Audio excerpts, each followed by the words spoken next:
Fala pessoal, tudo bem? Voltamos no nosso canal aqui, Papo de Ogro, 2023, agora tentando fazer um formato um pouco diferente, mudando um pouco nossa filosofia de trabalho, enfim, você vai entender no decorrer aí do tempo aí. Mas antes da gente entrar provavelmente no nosso projeto e explicar o que a gente vai fazer, a gente está pensando, eu quero dar um recado e passar uma mensagem para você que nos acompanha, ou que passou a nos acompanhar desde então. Bom, é fato que o nosso país vem passando por mudanças, e essas mudanças, para alguns, foram consideradas boas, para outros nem tanto. Algumas pessoas têm sofrido com isso, têm passado até mal com isso. E eu quero deixar uma mensagem para você. Mudança faz parte. O Brasil não vai acabar. O Brasil não morreu. Pelo contrário, é uma chance de lutarmos. É uma chance de provar o quão o brasileiro é forte, é resistente e pode conquistar, sim, coisas maiores. Então não pare de lutar, não deixe de acreditar, não deixe de persistir. Você que está dentro aqui do Brasil, está fora do Brasil, continue lutando. Por mais que políticos saiam do Brasil para falar mal, você que está aí, como meu amigo Edu, que levanta a bandeira do Brasil e defende a nossa pátria. Então não é hora de esmorecer.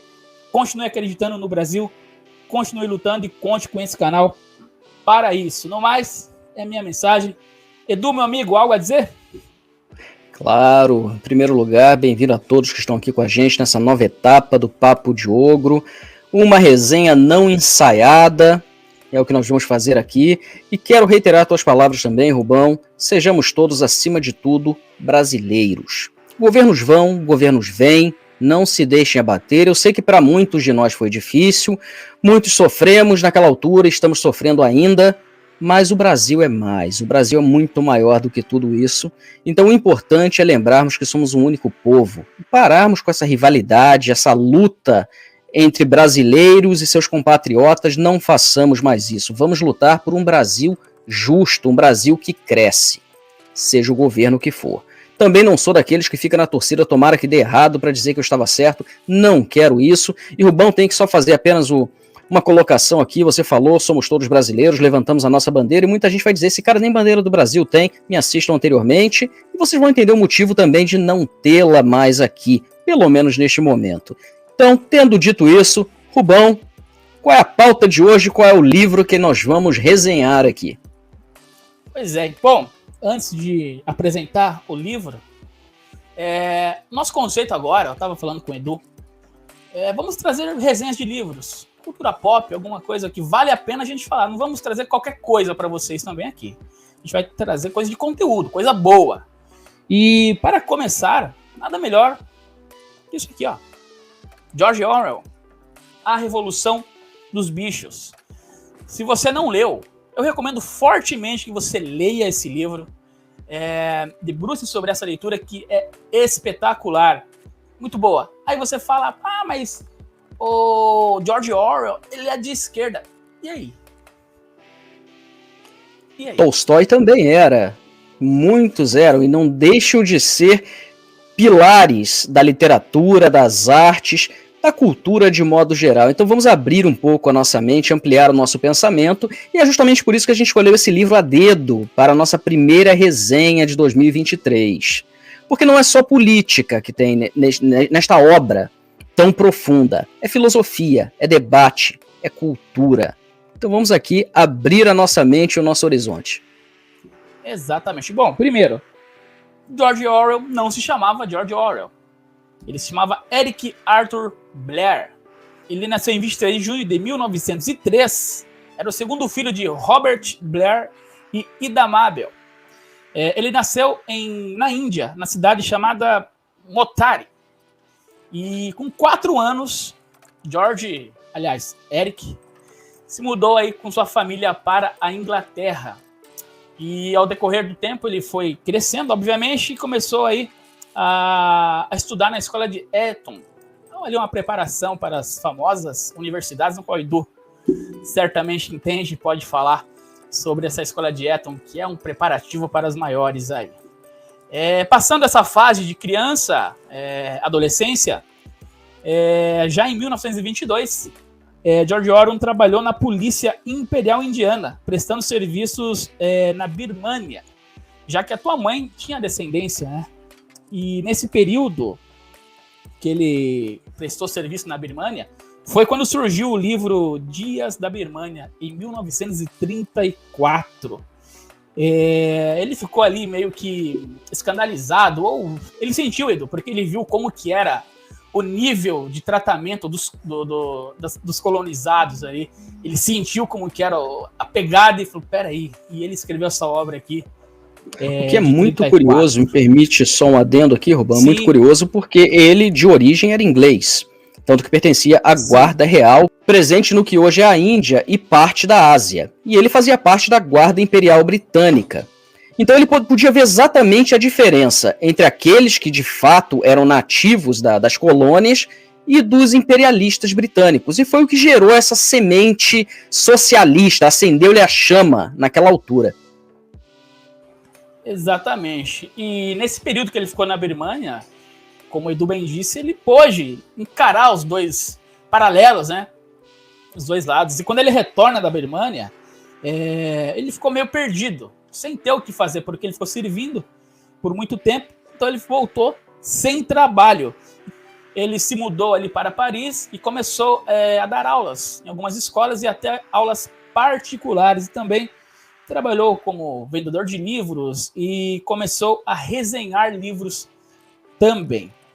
Aí então ele resolve retornar para Londres, quando estourou ali em 29, quando ocorreu a quebra da Bolsa de Nova York. Aí ele retorna então para Londres, perto da sua família, e nesse período ele escreve uns livros também que eu recomendo, um livro legal, bacana, Na Pior em Paris e em Londres, porque ele meio que viveu como andarilho em Paris, e ele conta umas experiências muito bizarras no livro, e quando ele retorna em Londres.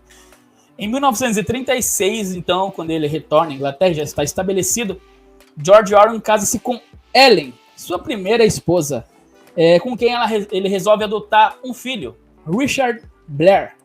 E neste mesmo ano, ele parte voluntariamente para lutar novamente. Ele vai numa guerra, ele gostava de uma guerra, né? Desta vez na Guerra Civil Espanhola, onde ele lutou ao lado dos revolucionários, combatendo aí o que ele julgava ser o fascismo, segundo ele mesmo, né? E ele narra essa experiência aí em seu livro Lutando na Espanha. E durante a guerra, uma curiosidade, ele levou um tiro na nuca, o que causou uma sequela na fala do George Orwell. Ele não conseguia falar em tom alto e limitou bem a fala do Eric na ocasião, né? E quando ele volta desse período de guerra, ele tem um surto psicológico, um surto psicótico, e vai parar no sanatório. Fica ali um tempo em tratamento, e quando ele sai do sanatório, ele vai para o Marrocos. Ele gostava de viajar, ele era um cara que ele não parava. E no Marrocos ele trabalha. Mas uma coisa muito curiosa, perdão, Rubão, muito curioso também, sim. É que muitos biógrafos descrevem essa parte da vida dele na Guerra Civil Espanhola como a inspiração para a Revolução dos Bichos. Porque foi ali que ele viu a filosofia de Trotsky se desenvolver, que ele passou a ser contra o que viria com Stalin. Foi justamente neste período que ele teve a inspiração principal para a obra que nós vamos falar. Exatamente, bem lembrado. Porque alguns dos seus colegas revolucionários voltaram-se contra ele, ou contra a causa que eles ali brigavam. E ele passou a enxergar até que ele se proclama, né, um socialista democrático.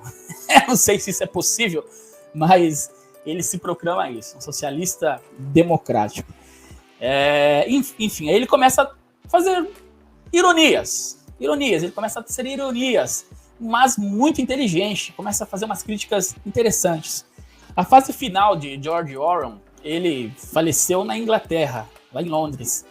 Ele descobriu que tinha uma tuberculose e, junto com sua segunda esposa, Sonia Orwell, que esteve com ele ali até o final da sua vida, onde ele não deixou de fumar nenhum dia da sua vida, o que acabou agravando a tuberculose.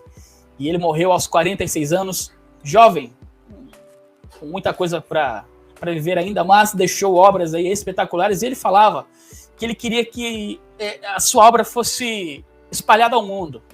E ele não chegou a ver que hoje os 2 livros mais conhecidos dele, que é A Revolução dos Bichos e 84, são aí uma das obras mais lidas aí do século XX e estudadas.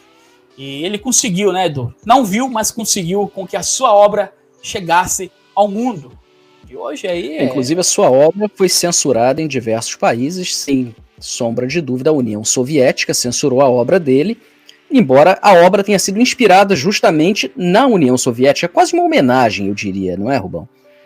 Mas ainda assim foi censurado em diversos países comuno-socialistas, mas ainda assim prevaleceu, e hoje, olha, eu diria que as obras de George Orwell, as 2 principais, a Revolução dos Bichos e 1984, foram mais do que livros, foram profecias.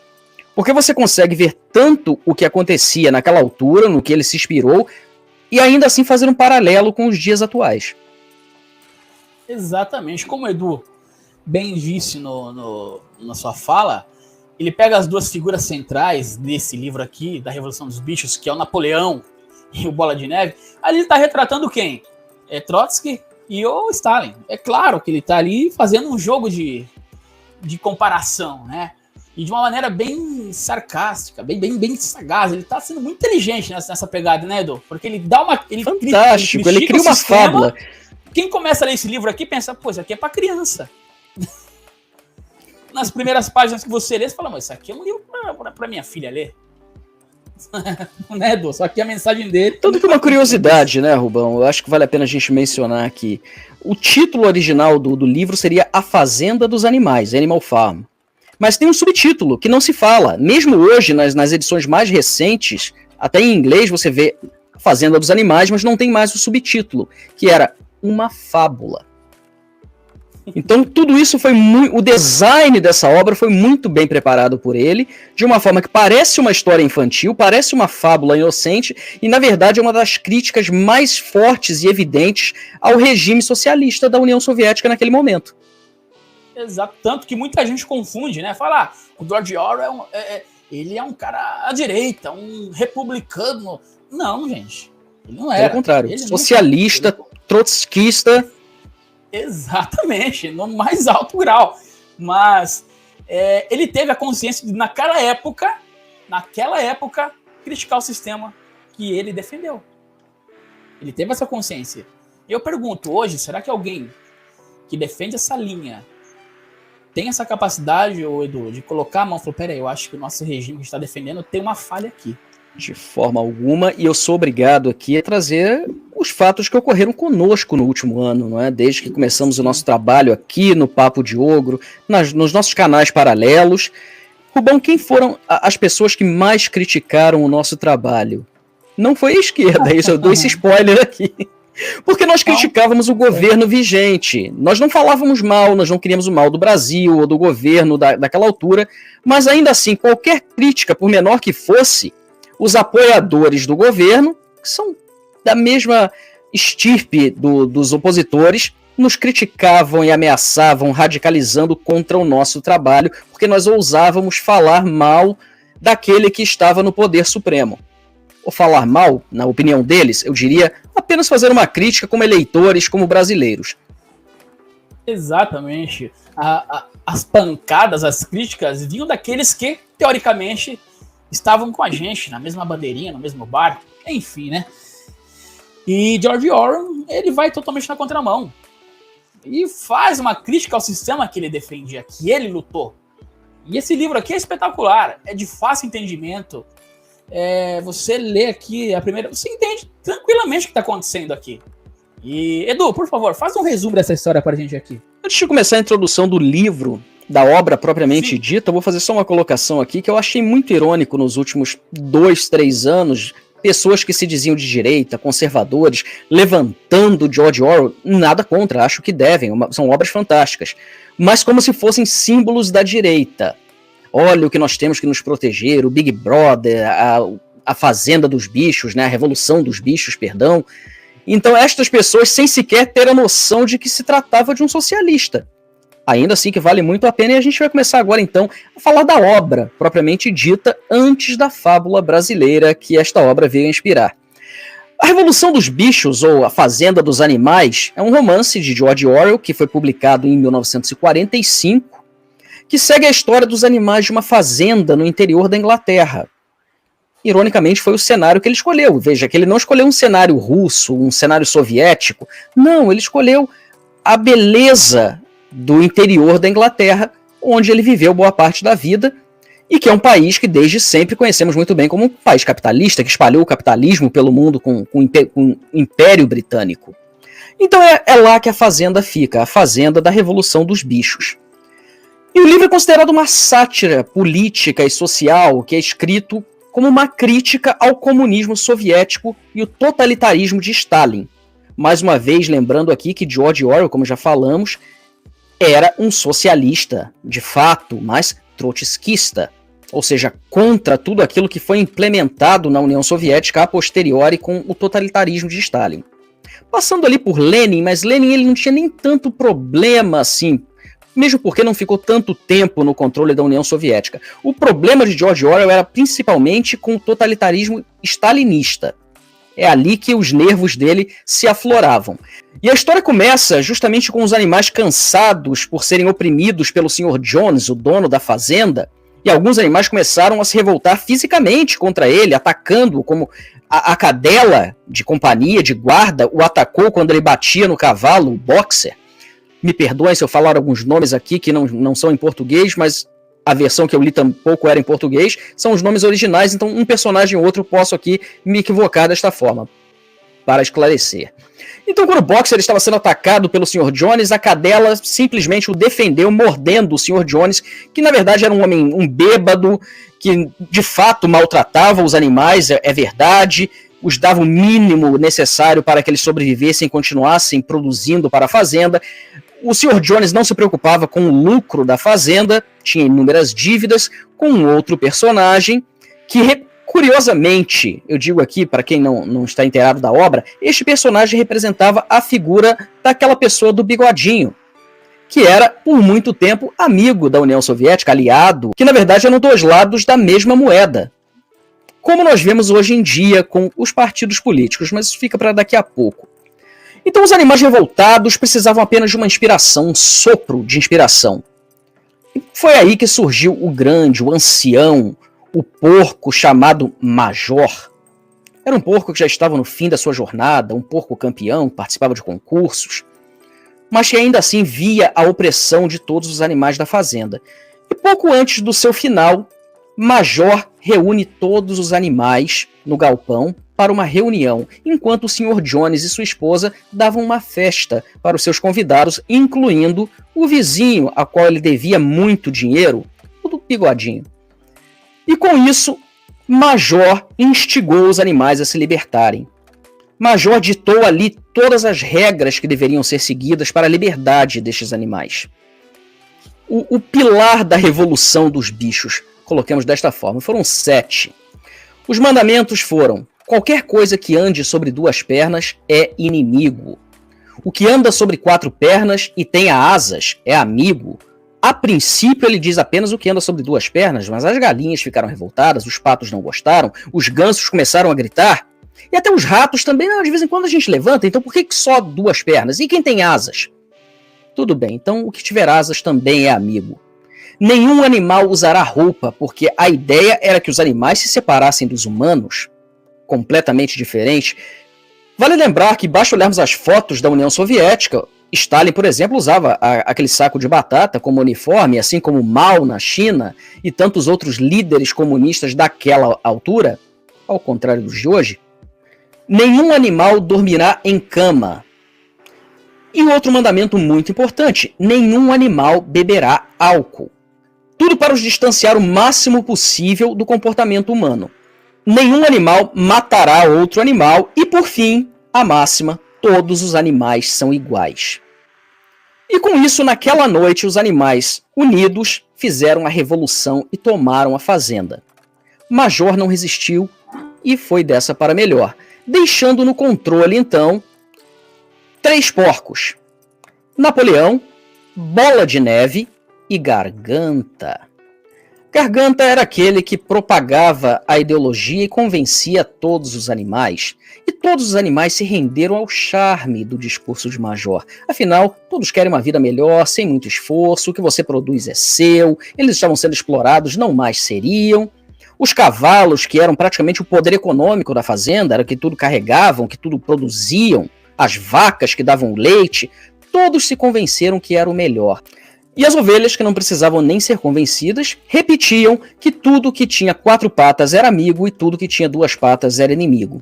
E o que quer que Garganta dissesse, elas iriam repetir em coro para que fizesse tudo isso mais forte e convencessem os animais a seguirem aquela ideologia, fosse esta qual fosse. Sem questionamento, sem absolutamente nenhuma resistência. E assim o tempo foi passando e os porcos no comando. E as vacas precisavam ser ordenhadas, Rubão. Porque se elas não fossem ordenhadas, passavam por dor, enfim, tinham que produzir. Os porcos começaram a ordenhar as vacas. Mas para onde ia este leite? Nenhum animal bebia leite, o leite desaparecia. Descobriu-se que os porcos estavam bebendo leite. Nenhum outro animal estava. As maçãs começaram a sumir. Quem estava comendo estas maçãs? Os porcos.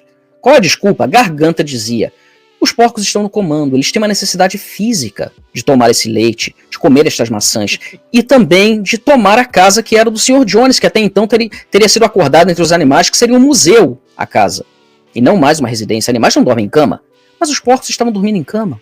Os porcos viviam na casa, tomavam leite, e por fim descobriu-se até que os porcos estavam tomando álcool. Mas por quê? Porque os porcos estão no comando, os porcos precisam, uma necessidade física. A gente nem gosta de leite, mas a gente se submete a isso, a gente se submete a viver naquele palácio, a dormir em cama. Por vocês, pelo bem de vocês, os animais. E o tempo passava, Rubão, e Bola de Neve mantinha-se na sua passividade, querendo de fato o bem dos animais, aparentemente, enquanto Napoleão crescia com o seu poder, a sua sede de poder. E cachorrinhos começaram a desaparecer assim que nasciam. Haviam sido tomados por Napoleão, mais tarde saberíamos o porquê.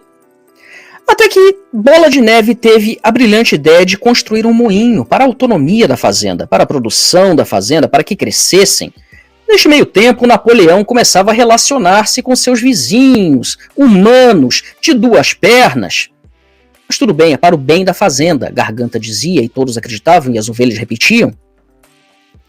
Até que o moinho não deu certo, porque a fazenda sofreu uma invasão dos humanos. O moinho foi destruído, o burro que trabalhara arduamente, sem questionar. Fosse quem fosse, é para o bem de todos. Porque assim dizia Garganta, assim dizem nossos líderes, os porcos. E para a reconstrução do moinho já foi uma outra história, Napoleão não era a favor. E foi quando houve o grande conflito entre Napoleão e Bola de Neve. Bola de Neve prestes a tomar o poder. Napoleão tinha uma carta na manga. Seus cães de guarda, que agora estavam grandes e o obedeciam fielmente, e colocaram Bola de Neve para correr da fazenda. Bola de Neve fugiu, nunca mais fora visto. E o Corvo, que até então defendia o Sr. Jones, quando o Sr. Jones no controle estava, passou a defender o governo de Napoleão e espalhar notícias de que tinha visto Bola de Neve fora da fazenda, fazendo contato com humanos, negócios escusos com aqueles que tinham 2 pernas.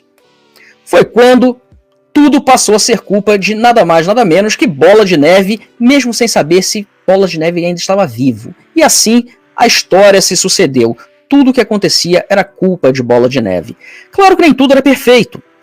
Boxer, que fora atacado durante o conflito que destruiu o moinho, ficou muito doente.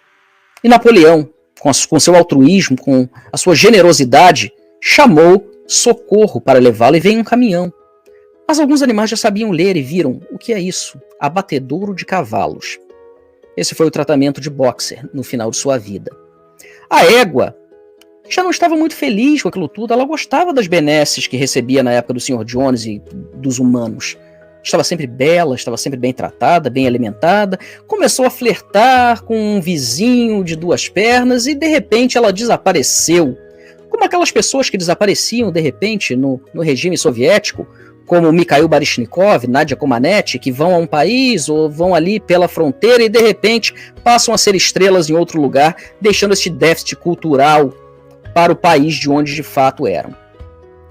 E assim a fazenda continuou, Napoleão continuou assolando a todos, e eles, já cansados da opressão de Napoleão, sempre eram convencidos por Garganta: mas vocês querem que o Sr. Jones volte?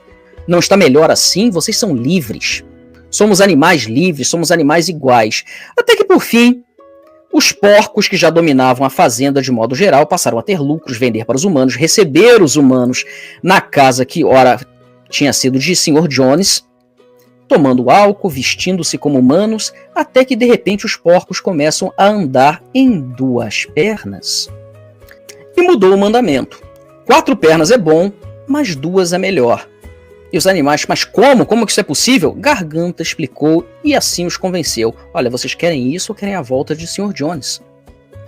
Tudo bem. Eles já não se lembravam se era melhor com o Sr. Jones ou se não era, tanto tempo havia passado, tudo que eles conheciam era o autoritarismo de Napoleão.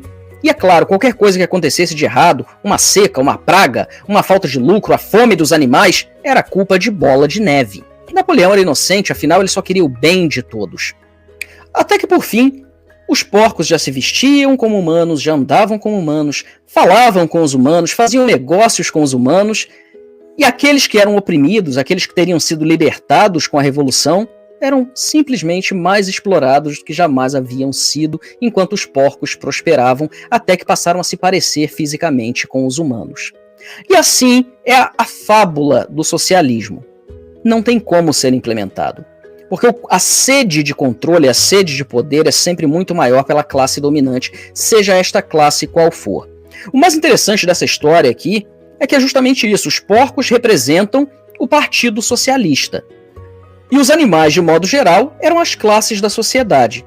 Tanto a alta classe, o poder econômico, representado na figura dos cavalos, como as ovelhas, a grande massa de manobra, ou o burro que nada questionava, simplesmente carregava o seu fardo todos os dias, e até aqueles que espalham o que hoje é conhecido como fake news.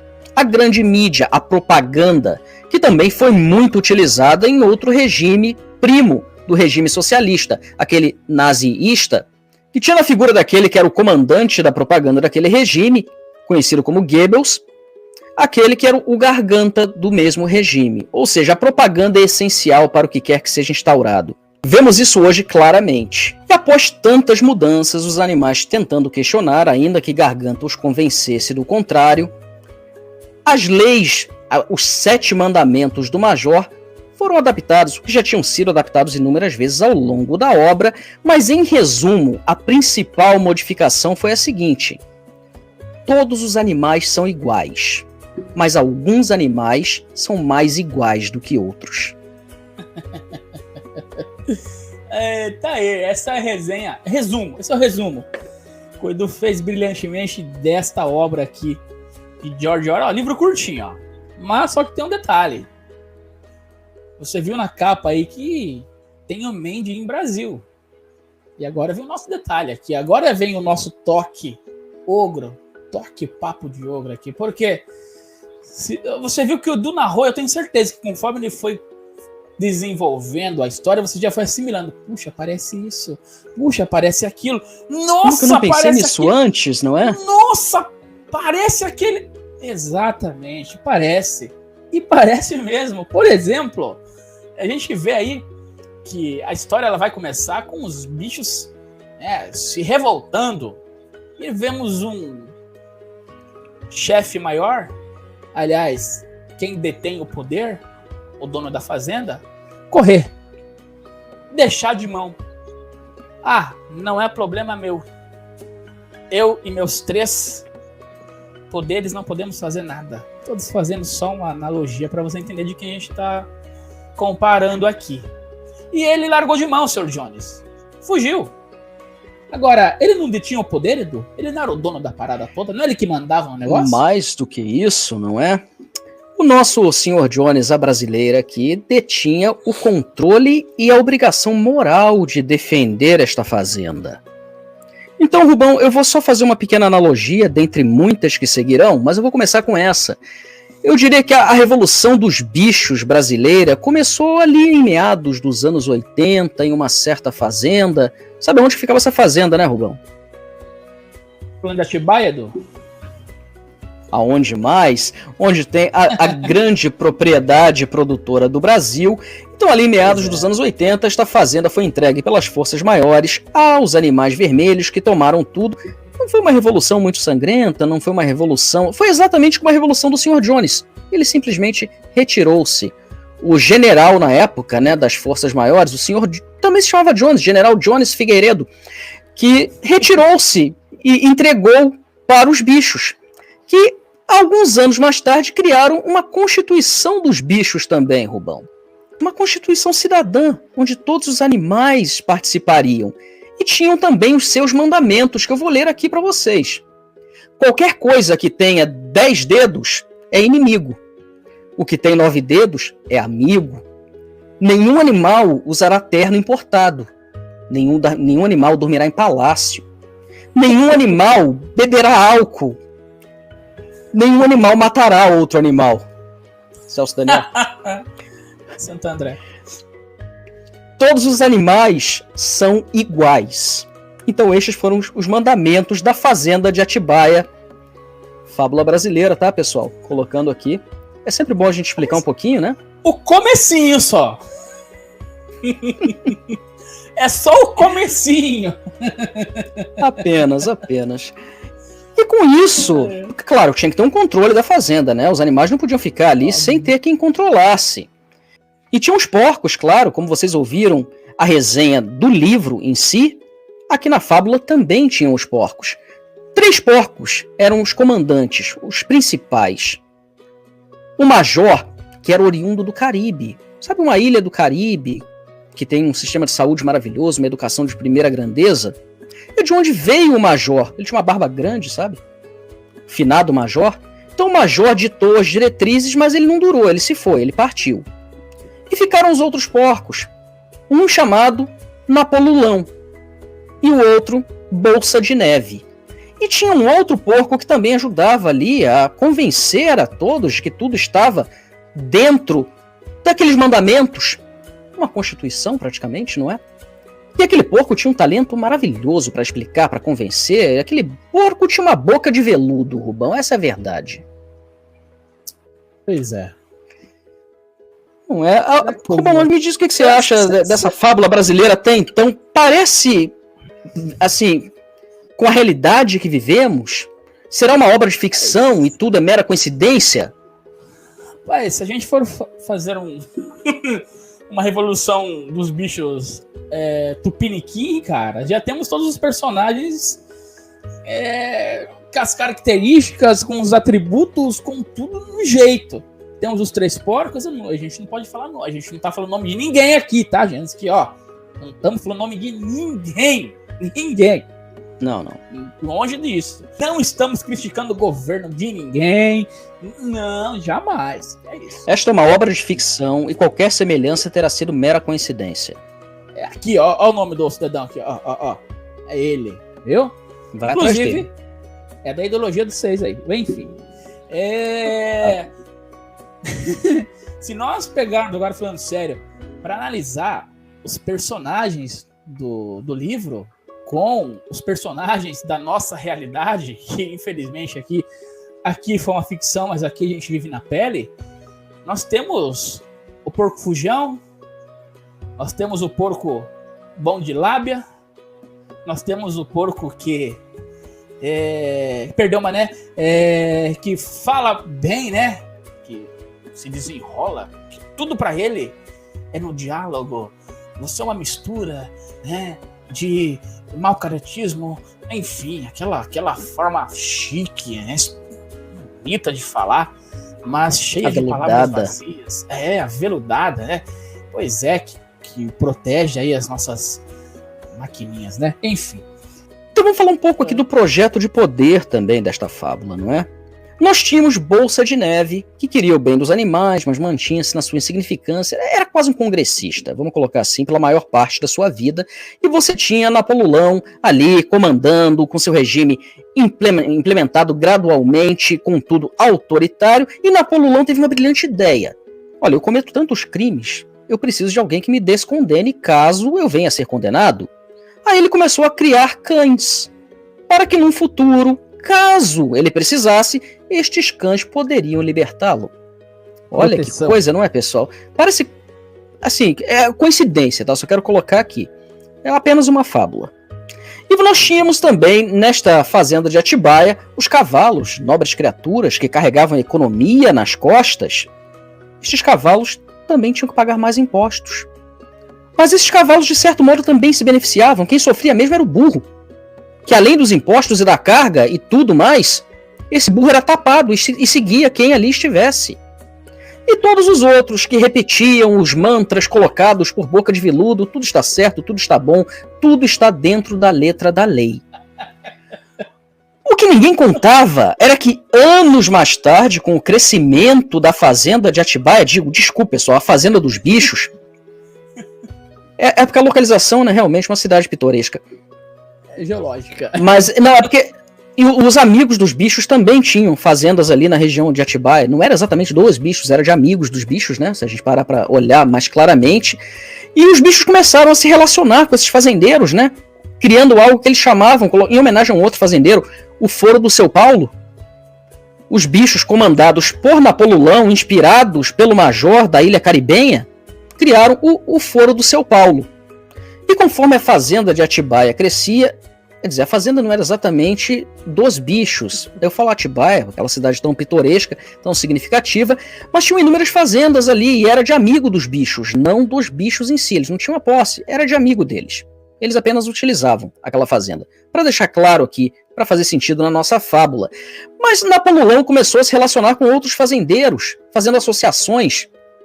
Fazendeiros de 10 dedos, Rubão, ou seja, eram do mal, mas Napoleão ainda assim se associava com eles no que foi criado, então, em homenagem a um outro fazendeiro, o Foro do Seu Paulo, um outro fazendeiro, onde tudo que era produzido na fazenda dos bichos não tinha lucro para os bichos, era praticamente entregue aos demais fazendeiros da região de Atibaia,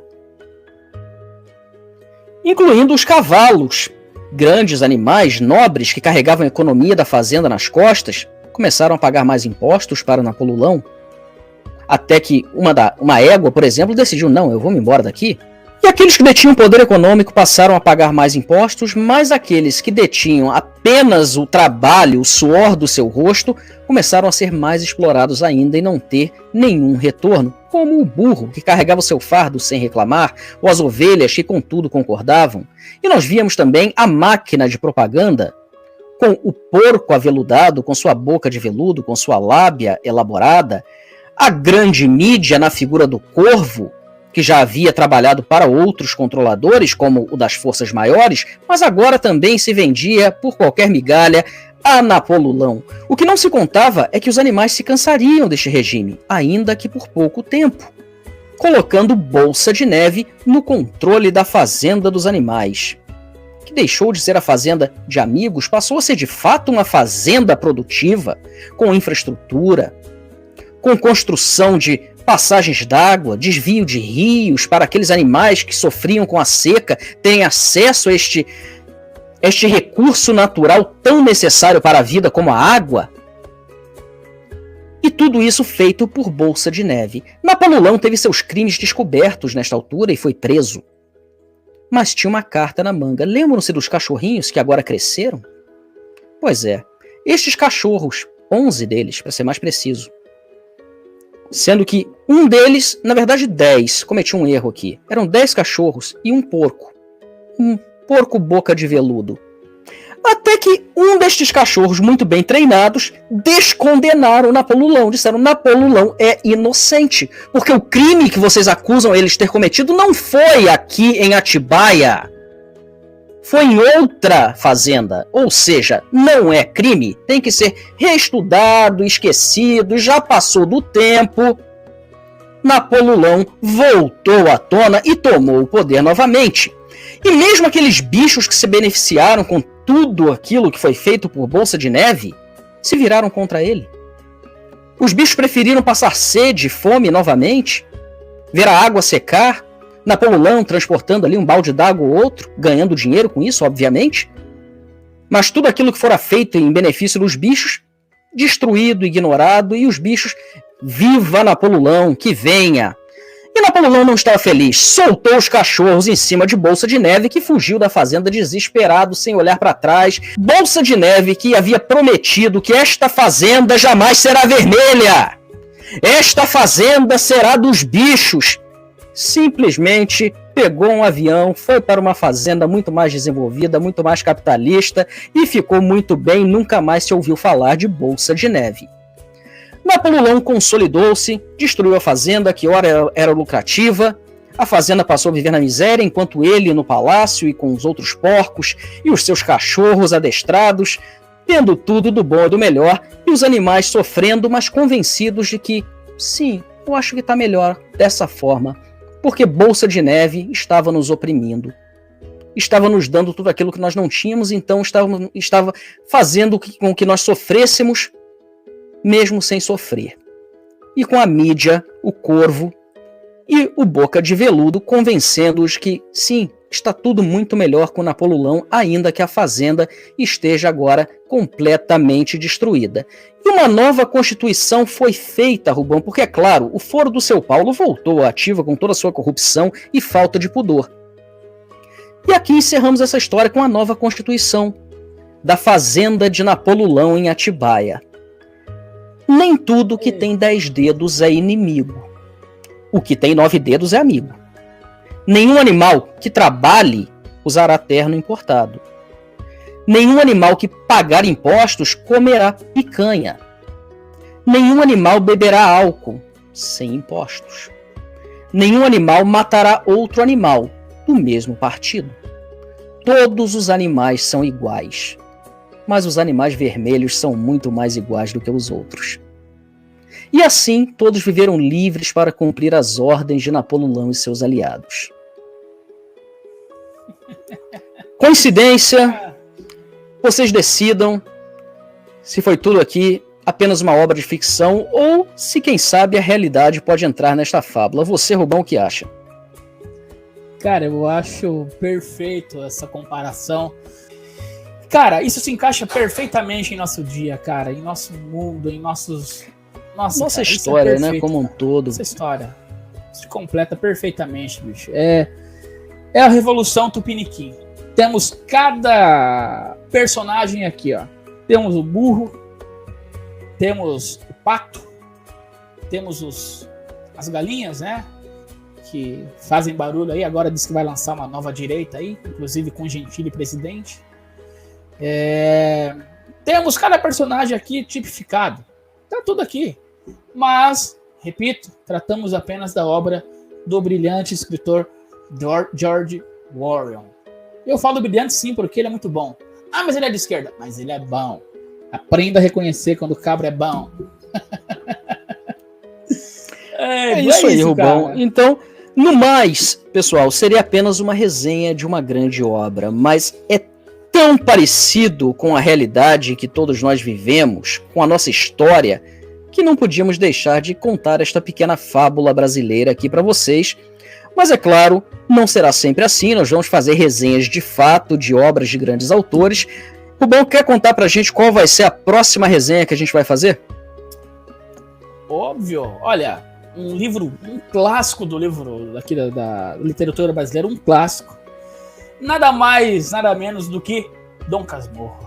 Só isso, Edu. Então vou dar um pequeno spoiler para que o pessoal assista. Não será só resenha, não. Vai ter uma discussão aqui, vai ter um debate. Então eu quero ouvir nos comentários aqui, quero que vocês deixem aqui o que vocês acham do que será debatido, porque vai ser um debate um pouco acalorado também, como parte da resenha. Quem é o pai de Ezequiel? Enfim... Esse vai ser o menor dos debates aqui. Enfim, vamos ter essas resenhas e outros projetos também, né, Edu? Fala aí, qual que a gente tem conversado aí, além das resenhas dos livros aí? O que estamos bolando? Claro, nós vamos falar de séries, vamos acompanhar séries atuais, capítulo a capítulo. Cada capítulo será Cada capítulo será um programa que nós faremos aqui para falar a respeito, para discutir o que aconteceu. Então fiquem ligados, porque esse aqui é só o começo. Então vai ter resenha dos livros e também vai ter resenha de séries, de filmes, de séries passadas, séries que estão no ar. Então fiquem ligados. É isso aí, no mais. Curta, comente, compartilhe aqui o Papo de Ogro e deixe sugestão aqui embaixo se você quer uma resenha de algum livro aí, alguma série que você sugere que a gente assiste e comente aqui, enfim, comenta aqui e vamos ter o maior prazer aí em ler o seu comentário e, se possível, atender o seu pedido aí. Beleza? No mais, um abraço, se cuidem e até a próxima!